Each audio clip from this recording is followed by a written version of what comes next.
Hello everyone, I'm your digital host, Tatyana White. Welcome back to another episode of the 48 Recap, the one-stop shop to catch up on some of the top news stories of the week. We've had many stories happening this week, including Decatur's interim police chief, Nadis Carlisle's last days before Chief Tory Mack takes office, an update on the man accused of killing a 17-year-old girl in a Decatur DUI crash, Alabama A&M students speak out on unaffordable housing and transportation for the upcoming school year, a lookout for bears in the Mentone area, money issues from a professional fishing league, Sheffield City Schools finding solutions for the substitute teachers shortage, a Madison City Schools program is helping high school seniors, and Alabama Senator Tommy Tuberville's latest major announcement.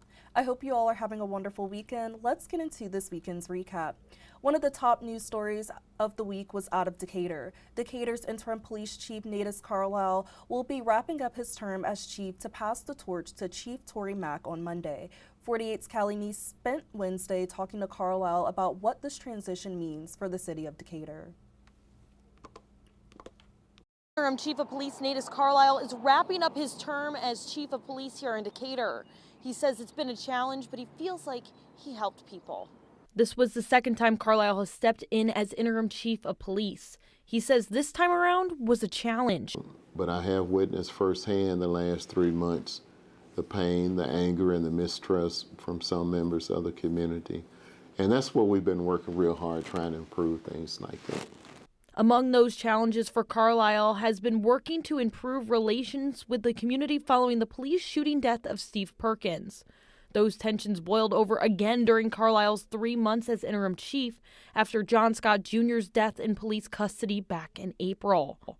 That led to a chaotic ending for a city council meeting where 6 people were arrested. Carlisle told me he's excited to pass the torch to Tory Mack, but has some advice for him. Good luck. It won't be easy. But if the community comes together and gives him a chance, gives the police department a chance, and that means you just can't walk in here and fire everybody. There's certain people want to be fired. It doesn't happen that way. And just give them time and support. Carlisle adds that Max seems like a really good person, and that's exactly what he wants in a replacement. When you leave something like this, that's what you want. You want somebody hopefully better than me.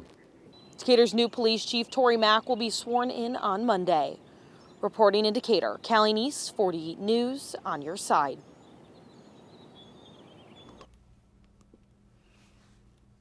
And investigators say a Morgan County man consumed 18 drinks at 3 separate bars before getting behind the wheel of his car.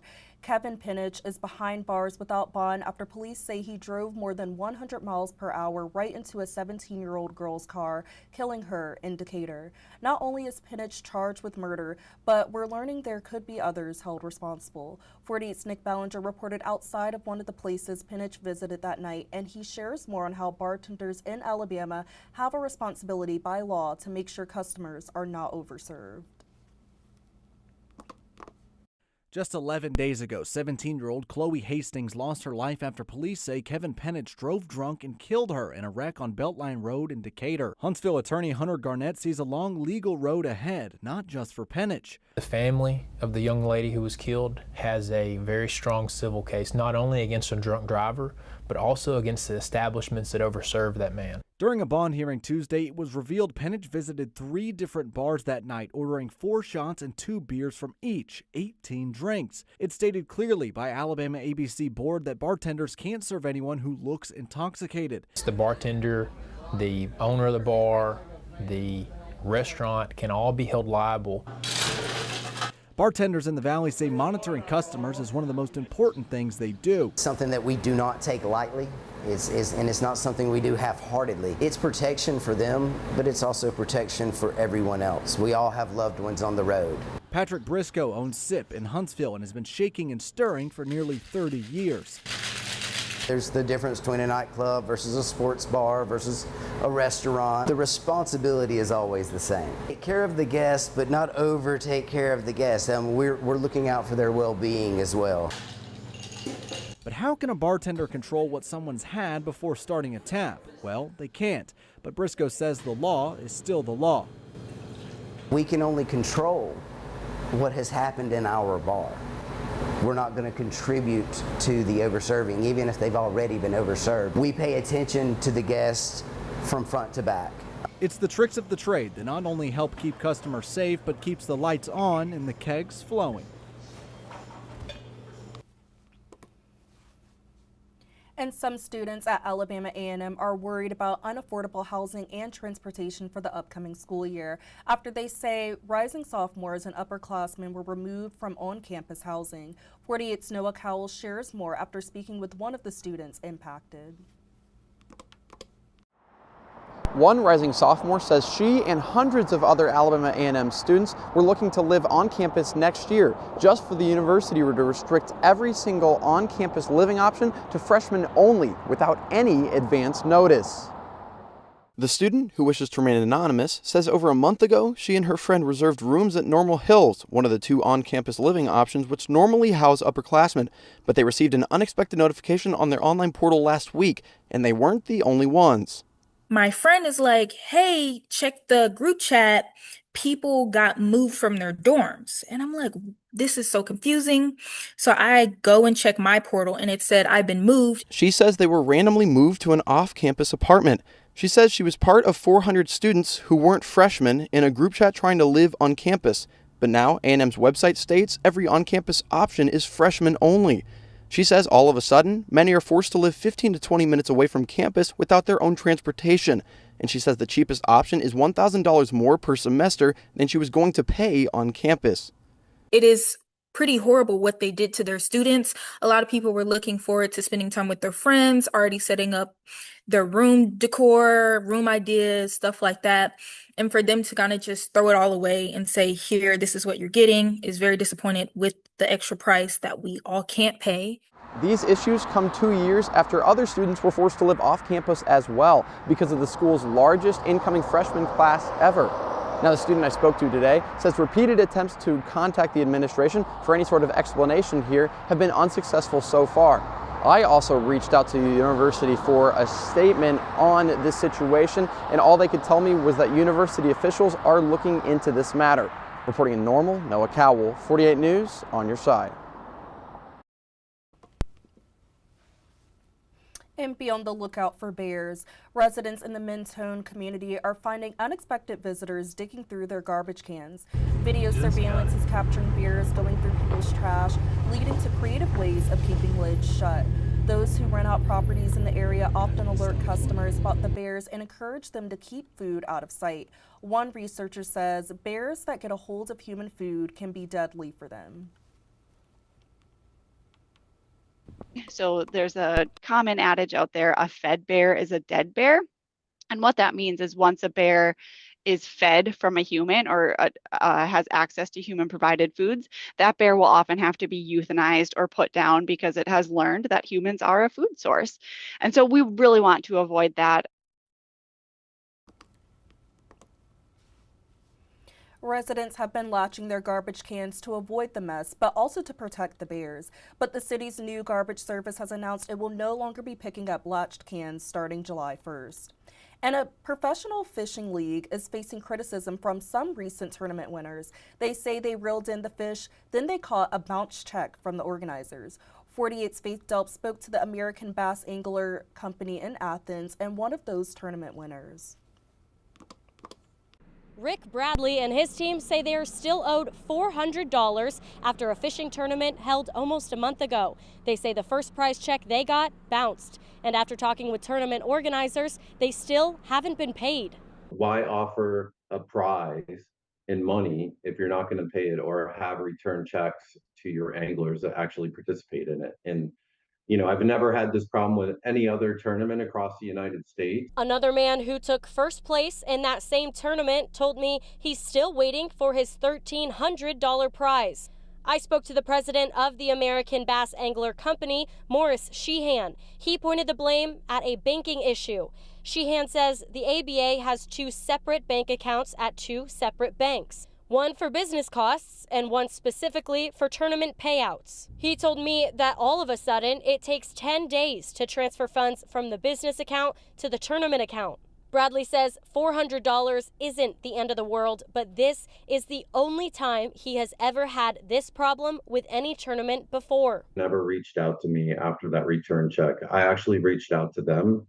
Again, I still haven't received anything around fixing the return check or my prize winnings from the tournament the end of April. After I spoke to Sheehan about the issues competitors were having, Bradley called me with an update that the American Bass Anglers had called him to confirm his address to make sure the check was going to the right place. Reporting in Athens, Faith Delp 48 News on your side.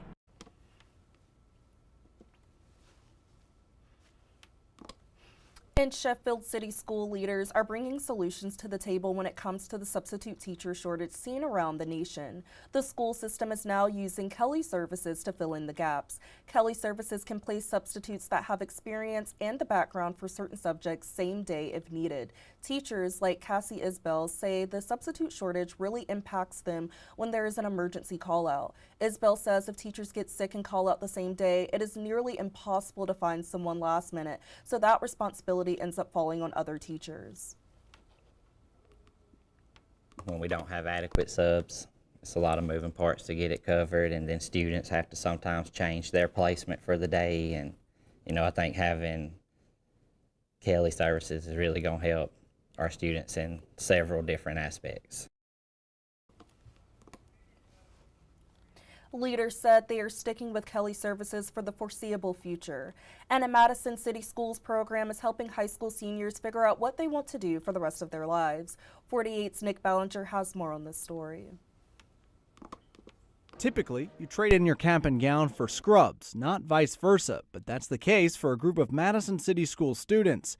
If I can give students opportunities to come in and see everything that's in a hospital, the opportunities they have, maybe we're going to help set them on a path that it is going to propel them for their future. Madison City Schools just completed its first year within Madison Hospital's Ambassador program. The program allows students to get hands-on experience all semester long. There is so much to healthcare that many of the students are not aware of before they come here. Many have always wanted to work in a hospital, like James Clemens graduate Sean Lin. You're going to be working with so many different aspects of the hospital. But she was unsure of what role. And I knew that they would be able to help me provide that gateway to see if I actually wanted to do surgery in anesthesiology. She's now taking those experience to Harvard's Navy pre-med program, but not every student in the program was as sure as Lynn. It gives students the opportunity to find their niche and also to see if something in the medical field is right for them.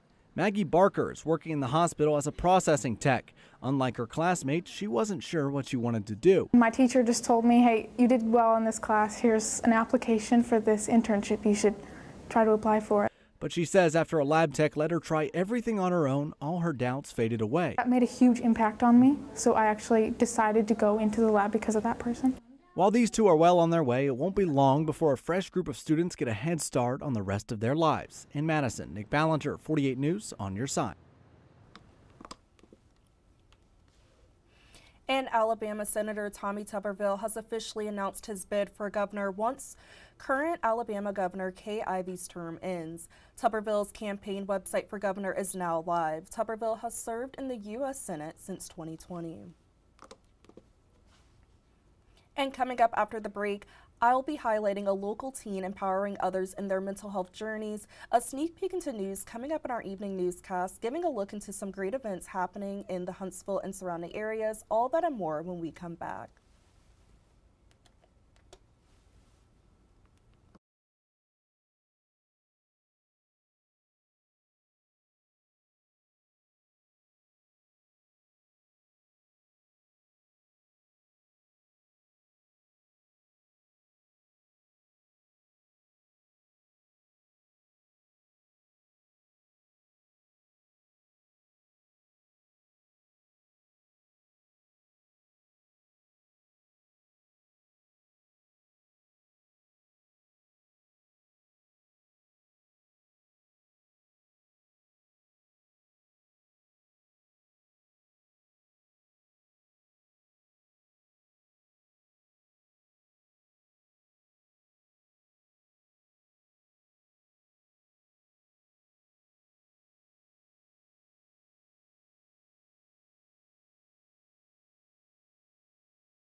Hello everyone and welcome back to the 48 Recap.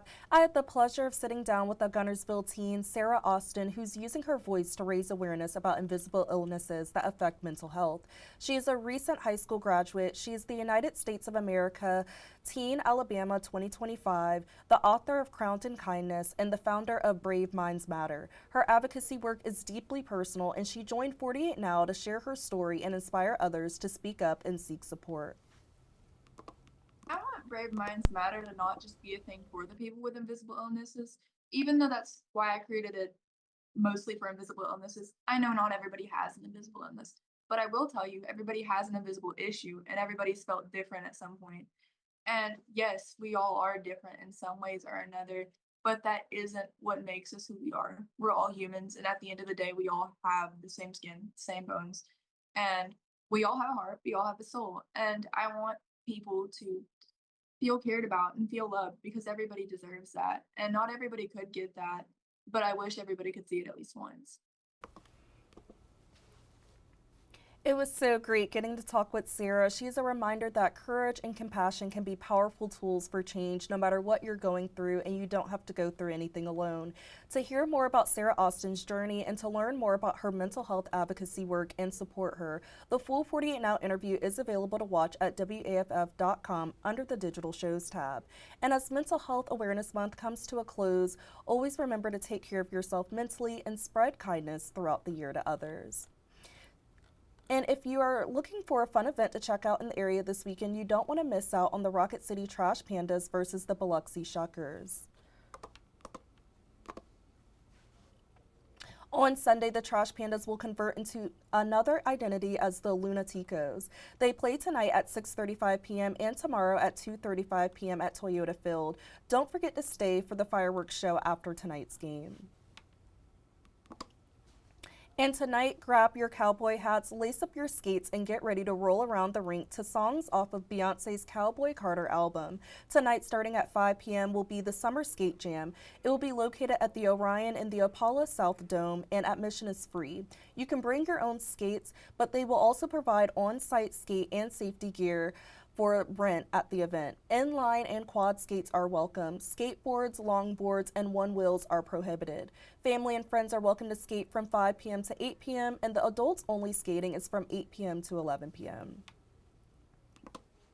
There is also a benefit barbecue happening right now for the Smith family who were involved in a tragic car accident on Mother's Day. The accident took the life of a father and their baby son, Sawyer. The mom and daughter are still in the hospital and face a long road to recovery. The funds raised at this benefit barbecue will greatly help this family out.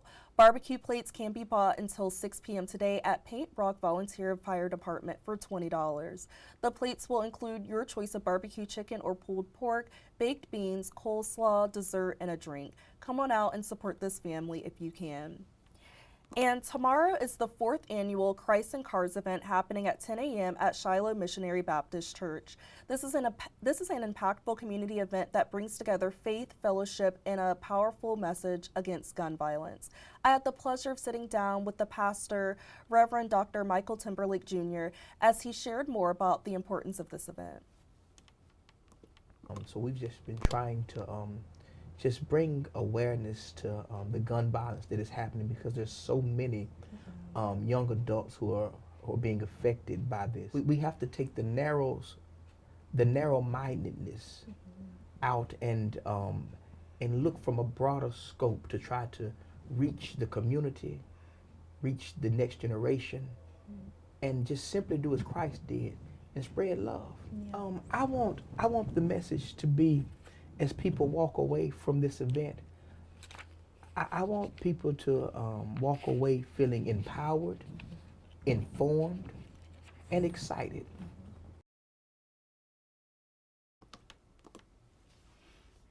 It was so good talking to Pastor Timberlake, and this is just going to be a great way to bring the community together to stand against violence and lift up one another in love.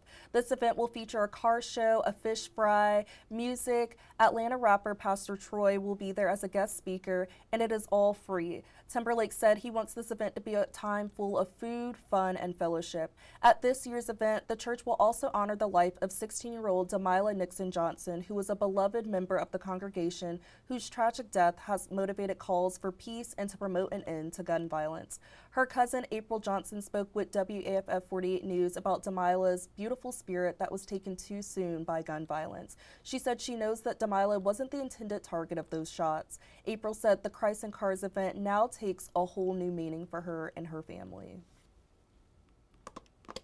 Whew, it takes a whole different meaning now to know that a little girl that had so much life ahead of her, got her life stolen from her. I'm going to say stolen because, he was really meaning to shoot at somebody else. He wasn't trying to shoot at her.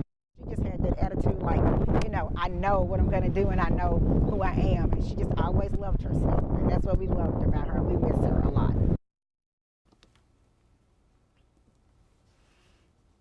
Yes, and this is just one special and important event you don't want to miss. And to hear more about the 4th annual Christ and Cars event and ways to get involved as an attendee, volunteer, or donor, the full 48 Now interview is available to watch at WAFF.com under the Digital Shows tab. And there are just some great events happening in the city this weekend and the surrounding areas. Go out and enjoy all the fun events happening and what Huntsville and the surrounding areas have to offer this weekend. And you can also check out huntsville.org's event tab and wearehuntsville.com's event calendar to check out more events happening in the area. And that is all I have today for the 48 recap. Thank you all for tuning in. Don't forget to tune into 48's Weather Extra segments. Our meteorologists go live every Monday through Friday at 10:30 a.m. and 9:30 p.m. and every Saturday and Sunday.